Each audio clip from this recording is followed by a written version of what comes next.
Em nome do Senhor Jesus, nós vamos agora meditar na sua palavra. Eu peço, meu Deus, que o Senhor venha nos dar entendimento de tudo que vamos, Pai, na tua palavra hoje meditar. Fale ao nosso coração, que possamos entender para alcançar tudo que o Senhor tem para as nossas vidas, Pai. Pai, que não venhamos entender apenas na nossa mente, mas principalmente venhamos entender no nosso coração, para que possamos desfrutar da tua bênção de uma forma completa, vencermos o mal que tem se levantado contra nós e conquistarmos, Pai, a sua bênção em nome de Jesus. E amém. Amém. Graças a Deus.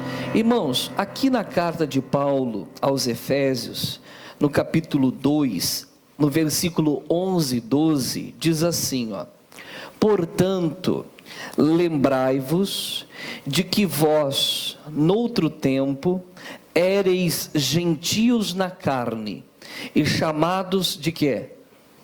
Fala mais alto. Chamados incircuncisão ou incircuncisos, pelos que na carne se chamam circuncisão, feita pela mão dos homens.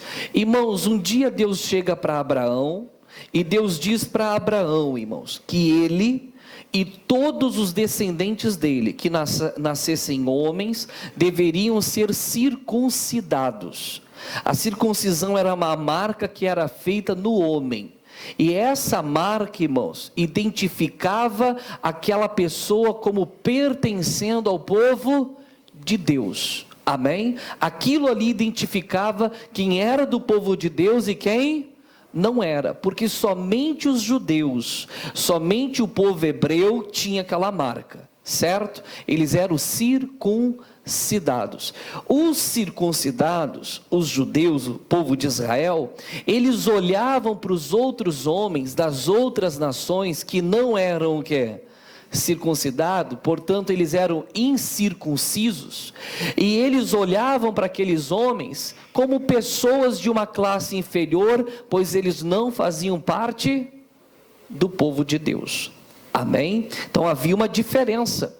Quando Deus olhava para essas duas classes, o povo circuncidado, Israel, e as demais nações, Deus era com os circuncidados, porque a circuncisão era o símbolo do pacto e da aliança que aqueles homens tinham com Deus e Deus com eles, certo? Com os demais, Deus não tinha compromisso, eles não tinham com Deus uma aliança. Olhe como era a vida de uma pessoa que não é circuncidada, versículo 12, que naquele tempo estáveis sem Cristo, separados da comunidade de Israel e estranhos aos concertos ou às alianças da promessa, não tendo esperança e sem Deus no mundo.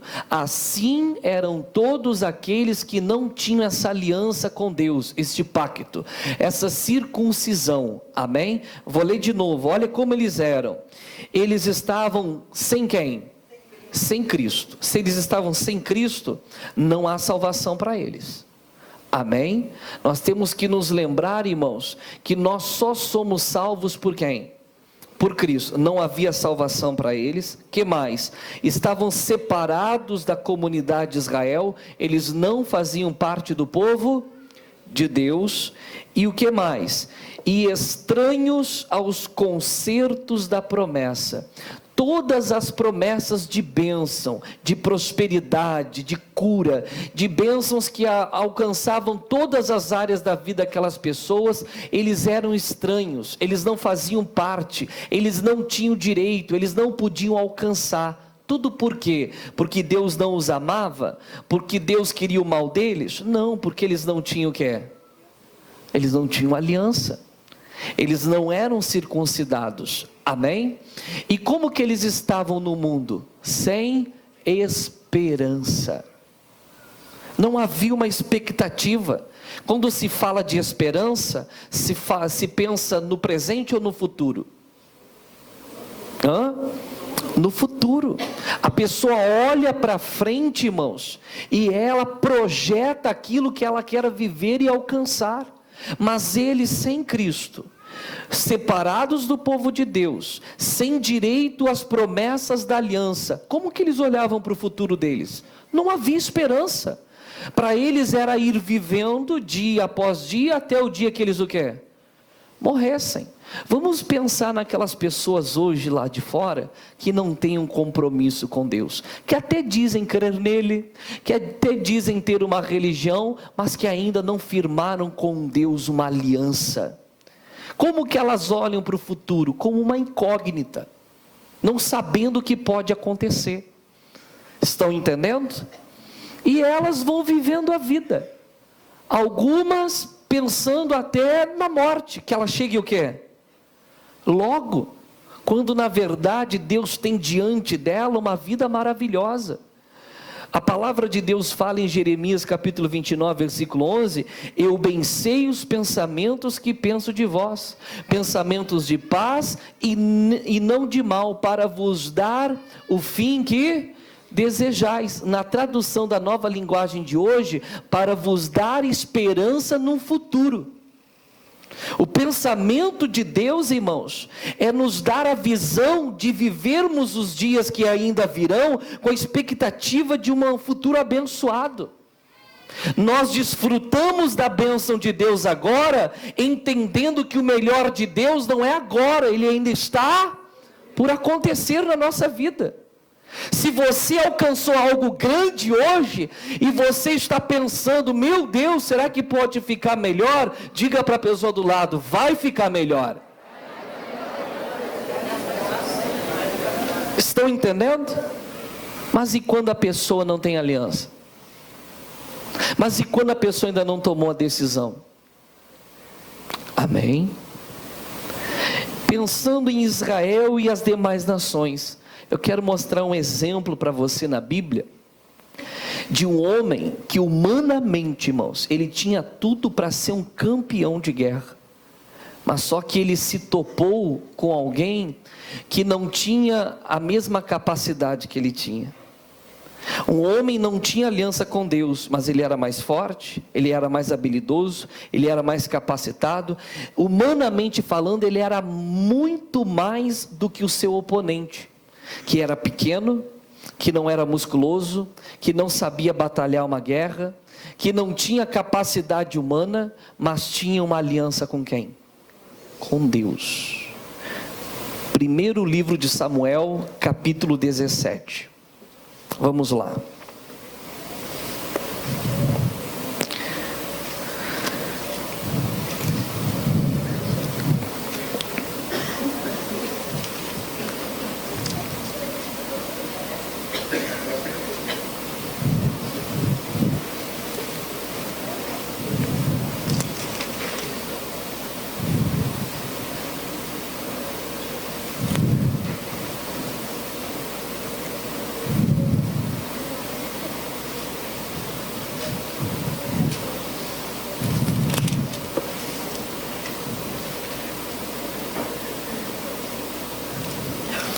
O versículo 23, ele diz assim, ó: e estando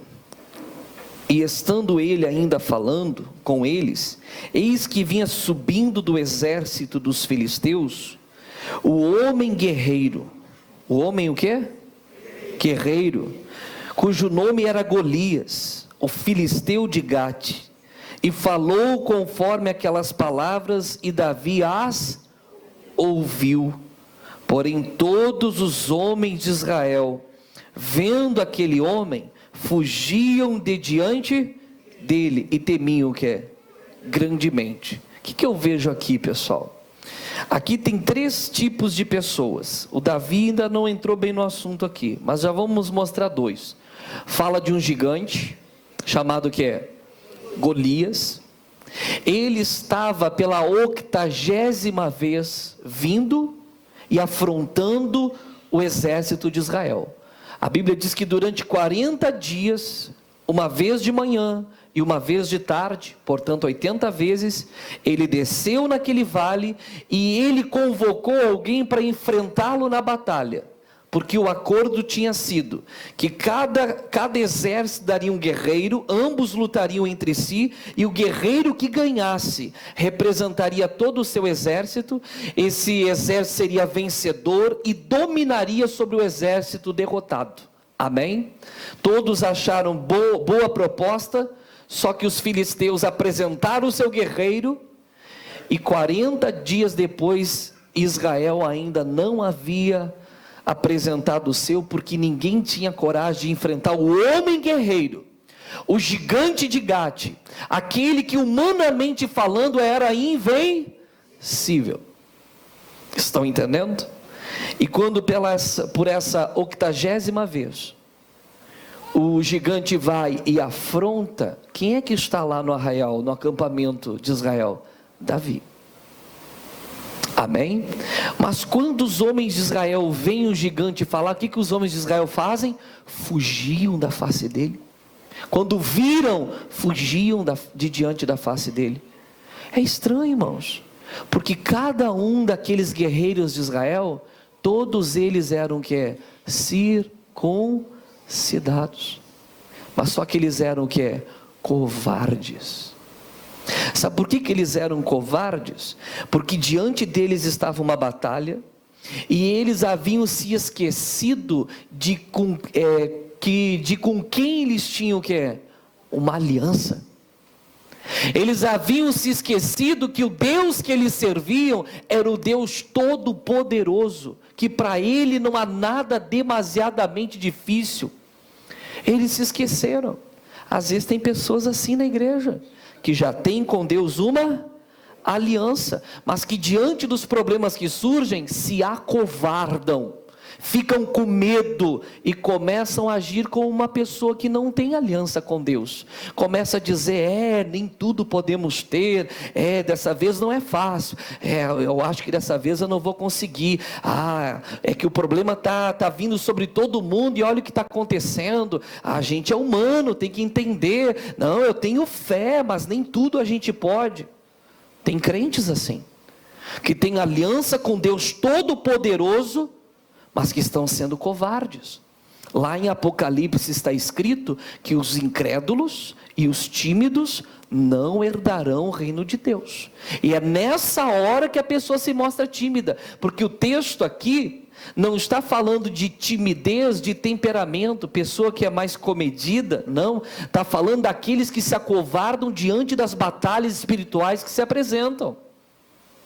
Estão entendendo? Israel fugia de diante do inimigo, mas diz o versículo 25, e diziam os homens de Israel, vistes aquele homem que subiu? Pois subiu para afrontar a Israel. Há de ser, pois, que ao homem que o ferir, o rei o enriquecerá de grandes riquezas, e lhe dará a sua filha, e fará isenta de impostos a casa de seu pai, em que Irmãos, Saul, vendo que ninguém tinha coragem, ele disse assim, eu vou dar riquezas, vou enriquecer de riquezas, vou dar a minha filha como esposa, e vou isentar de impostos toda a família desse campeão de guerra. Mesmo com todas essas promessas que Saul fez, ninguém o quer. É triste, irmãos, quando a gente vê crentes que têm tantas promessas de Deus para si, de vitória, de conquista, de bênção, diante do problema se derretendo, recuando, dando para trás, em vez de avançar e conquistar o que tem. Como Paulo disse, uma coisa faço, e é que, esquecendo-me das coisas que para trás ficam, avanço para as que estão diante de mim, prossigo para o alvo, amém? Para alcançar o prêmio da soberana vocação de Deus em Cristo Jesus. Irmãos, nós fomos chamados por Deus para quê? Fomos vocacionados por Deus para quê? Sabe que para sermos derrotados? O que a palavra de Deus diz? Todo o que é nascido de Deus vence o mundo, e esta é a vitória que vence o mundo, a nossa fé. E a fé é demonstrada pelo quê? Por ficar dizendo que tem fé? Não, é pelo quê? Pela atitude. Pelo modo como a pessoa se posiciona diante do que se apresenta para ela. Não importa ser um gigante, não importa que seja algo enorme. Olha o que Davi lhe vai falar, irmãos.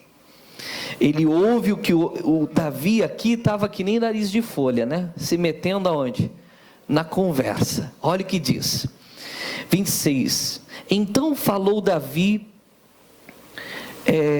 aos homens que estavam com ele, dizendo: que farão aquele homem que ferir este filisteu e tirar a afronta de sobre Israel? O Davi se interessou. O que vão fazer? Olha, vão enriquecer de riquezas, vai dar a filha como esposa e vai isentar de impostos.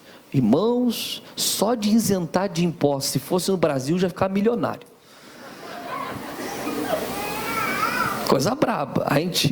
Você sabia que você está quase terminando o seu trabalho no ano para pagar todos os impostos do ano inteiro? São 5 meses trabalhando para você só pagar o quê?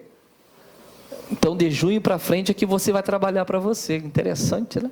Irmãos, imaginem, o Davi nesse momento, quando ele levanta as orelhas, ele não está olhando para o gigante, para o tamanho, para a força, para o guerreiro. Ele antenou-se no que? Nas bênçãos de Deus, na promessa de Deus. Olha aqui para mim, irmãos, o que é melhor e o que devemos fazer? Olhar para o problema, para a dificuldade, ou para aquilo que Deus tem dito que quer fazer na nossa vida? Aonde nós estamos pondo os nossos olhos? Estão entendendo? E ele continua, olha o que Davi vai falar, 26. Então falou Davi aos homens que estavam com ele, dizendo: que farão aquele homem que ferir a este filisteu e tirar a afronta de sobre Israel? Agora olha o que ele diz: quem é, pois, este, o que? Incircunciso. Olha o que Davi fala, esse homem é o que? Incircunciso. Ele não tem Cristo, ele não faz parte do povo de Deus, ele não tem aliança das promessas, ele não tem esperança e ele não tem Deus no mundo. Quem é ele? Davi está dizendo, ele não é, ele é só aparência, ele é só fachada, ele só é o que os homens podem dizer que ele é. Estão entendendo, irmãos? Ou seja, ele é humano, ele é limitado, a capacidade dele tem limite. E eu sou o que? Circuncidado. Eu estou em aliança com quem? Com Deus, aquele que para ele não há limite, não há teto, está acima de tudo. Esse gigante para mim é o que? É pequenininho. Diga graças a Deus. Como diz lá em Deuteronômio 33, 29, bem-aventurado és tu, ó Israel. Israel não é povo de Deus? Davi não era do povo de Deus? Bem-aventurado és tu, ó Israel. Quem é como tu? A espada da tua alteza e o escudo da tua proteção, pelo que os teus inimigos te serão que é sujeitos e tu pisarás sobre as suas alturas. Não importa a grandiosidade que é o problema, Deus já nos colocou numa posição que é mais alta. Davi está dizendo, quem é este incircunciso? Ele não é ninguém, eu sou do povo de Deus. Aqui tem duas aplicações, irmãos. Vamos parar para pensar. Quem são as pessoas que se levantam contra nós que não servem a Deus? Espiritualmente, não são nada. Estão lá sem Deus, sem esperança, sem Cristo. Elas podem humanamente ter alta capacidade, mas sem Deus elas não são nada. E talvez alguma delas tenha se levantado contra você. Por que você está aí caindo em depressão, chorando e querendo desistir da batalha? Diga para a pessoa do lado, Deus é com você.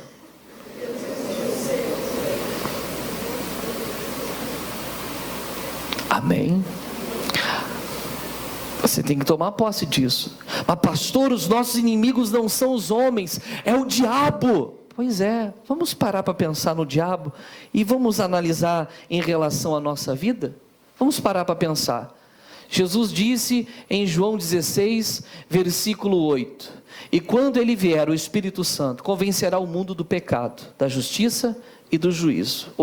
9, do pecado porque não creem em mim, da justiça porque vou para o meu Pai e não me vereis mais, e do juízo porque o príncipe deste mundo já está o quê? Condenado. O que quer dizer isso? Quando nós ouvimos o Evangelho, nós somos convencidos de que temos que crer em Cristo, de que a justiça de Cristo, ela nos torna novas criaturas em Cristo e nos faz merecedores das bênçãos dele, mas ela também nos revela o estado de Satanás e de todos os seus demônios. Eles estão o quê? Condenados. Eles não têm mais força. Hebreus 2,14, visto como os filhos participam da carne e do sangue, ele também, Jesus, participou das mesmas coisas, para que pela sua morte aniquilasse, destruísse, arruinasse, acabasse com o império da morte, isto é, o diabo, e livrasse a todos os que com medo da morte estavam por toda a vida sujeitos à escravidão. Acabou. Quem é o diabo? Ninguém. E o que ele fala em relação a nós? Ele chega e diz: eis que vos dou poder para pisar serpentes, escorpiões e sobre todo o poder do inimigo, e nada, olha que bonito, vos causará dano algum. Não é interessante, irmãos? Se você está diante de um problema, um problemão, algo impossível, aprenda, irmãos, o teu inimigo já está condenado, ele já foi destruído, e Deus te colocou numa posição. Só que o diabo, ele é mentiroso. O diabo, ele sabe vender a propaganda, e tem gente que acredita nela. Estão entendendo? Nós temos que abrir os nossos. Davi olhou para Israel, olhou para o gigante. Gente, ele é o que é? Ele é um incircunciso. Ele não é ninguém, eu vou enfrentar ele. Amém? A Bíblia diz que riram dele. Tu está doido, Davi? Aí chamaram o Saul. O Saul veio: mas rapaz, ele é um campeão de guerra, você é um menino. Não, o seu servo um dia cuidava das ovelhas do pai, veio um leão para tomar a ovelha, e eu tirei da boca do leão e matei o leão. Depois veio o urso, eu fiz a mesma coisa. Aí o Saul: então tá bom, veste a minha armadura aqui. Quando o Davi colocou a armadura de Saul, foi pegar a espada, o Davi nem levantava o quê? A espada. Humanamente Davi era incapaz. O Davi disse: não, tira tudo isso daqui. Pegou lá a funda dele, né? Pegou 5 pedras, e é interessante o que a Bíblia diz: pedras lisas, pedras sem ponta. Você já pensou numa pedra lisa? Você atira ela, ela bate e salta. Mas o que será que aconteceu com aquela pedra lisa, né? Vamos pensar. Ele pega 5 pedras lisas e vai ao encontro do gigante. Quando ele vai chegando, o gigante olha para ele: vem cá, não tem homem em Israel e vocês me mandam um menino? Olhou para Davi: vem cá, você acha que eu sou algum animal para você vir até mim com pedras? E a Bíblia diz que o gigante amaldiçoou Davi pelos seus deuses. E aqui o gigante, irmãos, cravou mais um pouquinho a espada no coração dele, porque lá em Gênesis 12:3, Deus fez uma promessa a Abraão e a sua descendência: eu abençoarei os que te abençoarem, e amaldiçoarei os que te... Quando o gigante amaldiçoou a Davi, ele estava amaldiçoando a quem na realidade? A ele mesmo. Quando o diabo se levanta contra você, irmãos, ele sabe que se você assumir a sua posição, o que ele lançou contra você vai vir contra ele muito pior. Nós não temos que temer, irmãos. Davi põe a pedra lisa na funda, ele vai bolhar aquela funda, ele joga, e eu digo, irmãos, até esse ponto, Davi fez a parte dele, ele agiu a fé, até que ele jogou o quê? Quando ele jogou a pedra, a coisa já não era mais com Davi, porque Davi foi corajoso, destemido, foi ousado, e ele se lançou contra o inimigo. Depois que Davi fez tudo que ele podia fazer, aí entrou a ação de quem? A palavra mostra que a armadura dos filisteus naqueles dias só tinha uma parte desprotegida: a testa. Além do gigante, havia um homem que ficava diante dele com escudo. Eu, não desmerecendo Davi, irmãos, eu não acredito que Davi tivesse tanta pontaria e tanta força, porque a Bíblia diz que a pedra acerta exatamente no único lugar desprotegido, e a Bíblia diz que uma pedra lisa crava na testa do gigante. Pedra lisa não crava, ela bate, salta. Pedra pontuda, ela crava. E aquela pedra lisa crava. Deus deu direção e Deus deu força, poder àquela pedra. E o gigante caiu. Davi pega a própria espada do gigante e o que é? Corta a cabeça dele. Estão entendendo, irmãos? Pergunta para a pessoa do lado: você é circuncidado?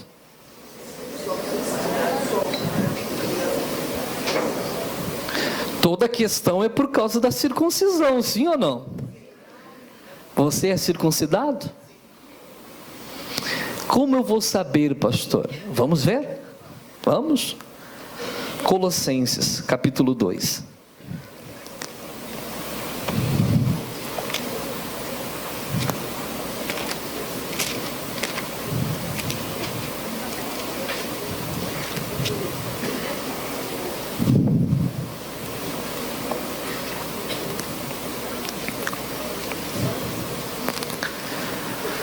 Agora tem gente que diz: ai, tomara que eu seja, tomara que eu seja.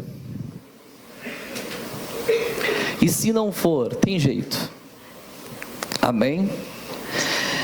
Colossenses, capítulo 2.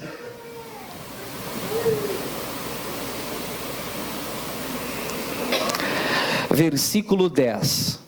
Olha o que Paulo fala: e estais perfeitos nele. Nele quem? Cristo. E estais perfeitos nele, que é a cabeça de todo principado e potestade, no qual também estais o que? Circuncidados, com a circuncisão não feita por mão no despojo do corpo da carne, mas a circuncisão de quem? Ou seja, há uma circuncisão hoje que não é igual àquela que era feita em Israel.